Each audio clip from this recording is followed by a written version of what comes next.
spoke this evening with U.S. President-elect Donald Trump and thanked him for his assistance in advancing the release of the hostages. Okay, before we get into today's topic, I just want to make a note. I apologize if you guys hear some wind. It is quite windy today. Go figure. But anywho, hey, I hope that you are having a good day. But what we're going to be talking about today is Biden telling another lie. Go figure, who could have seen this one happening. But today, what it is about is the ceasefire that is going on in Israel-Palestine conflict. And, Joe Biden is taking full credit for this because he is the president. He is the man in the charge, and he's taking full credit of it. Let us see what that looks like. Good afternoon. It's a very good afternoon, because at long last, I can announce a ceasefire and a hostage deal has been reached between Israel and Hamas. Okay, sorry, I was watching that, and I didn't have closed captions on the first time I listened to it, but now that I have closed captions on, it's like, I tell you, you best not be deaf, because if you're deaf, then, man, you are missing a lot of the conversation that is happening in that video. Perhaps that is on purpose, but perhaps not. Anywho, there's also some liberal pundits that are talking about, well, okay, pundit. I'm not totally sure if Ed Krassenstein is a pundit of the liberals or is just a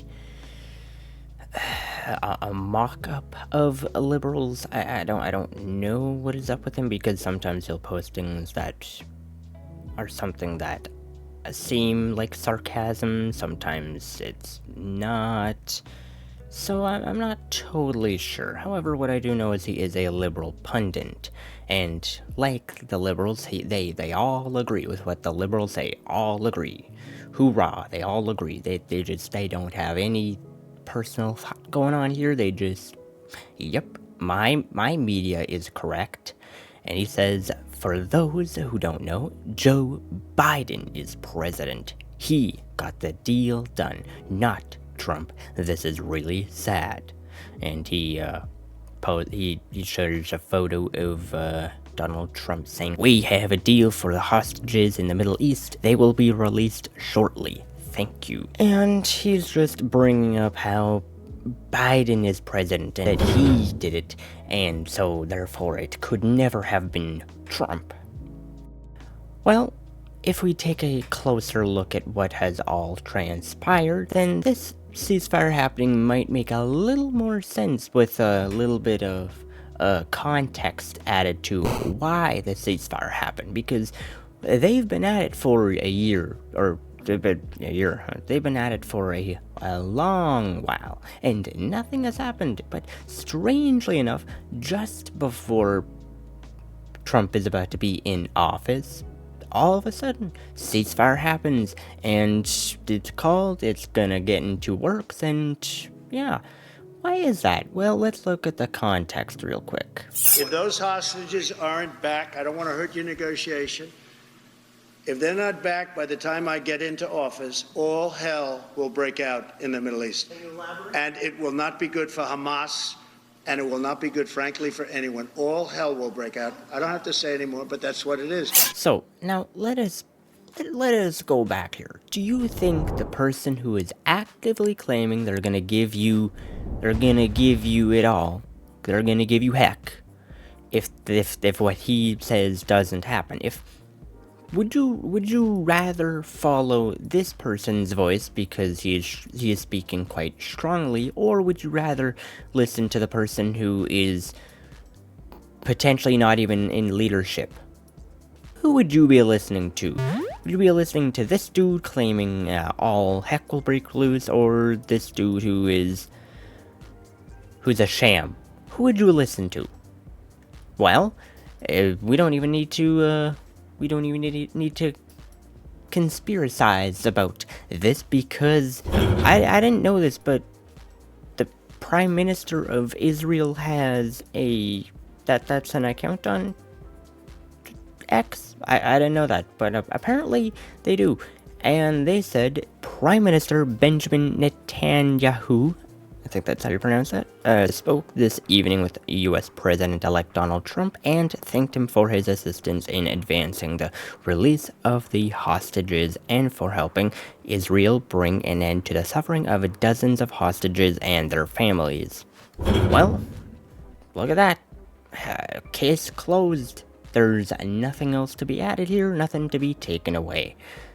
The Prime Minister of Israel said that Trump did this, and Biden said he didn't. But Trump actually has the gusto to bring up how wrong and erroneous Biden is with his statement, because you didn't ever hear Biden claiming bringing heck upon those who don't listen to him. He has never said that, and so I don't know. Oddly enough, I believe that Donald Trump got this through, but yet you got Biden over here doing what old people do, which is not know anything but just listen. And now he is claiming that he did the ever so great deal of work that went into this happening, which strangely is only happening right beside Trump getting in office. Who could have seen that one happening? What a coinky-dink.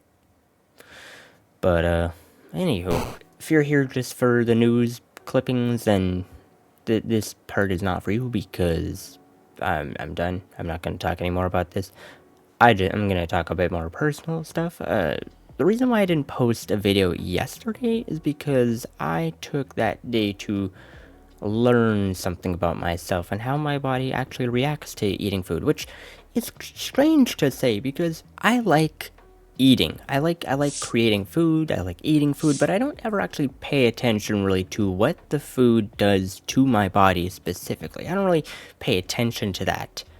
And yesterday, I actually took the time to dive into my brain a little bit and be like, why did this happen? Because yesterday, I was just completely out of it. My brain was just in a funk. It said, no, I'm not doing this. I don't know.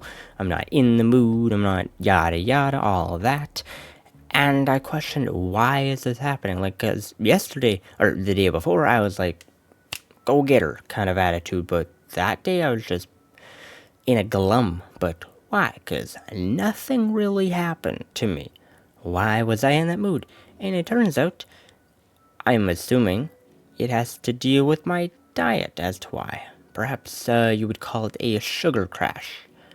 Because I have a bit of an addiction with Coke drinks. And so it very possibly is like, is that I took that day off because I was dealing with a sugar crash, but I was learning about actually being mindful about the food that I was, or the products I was consuming.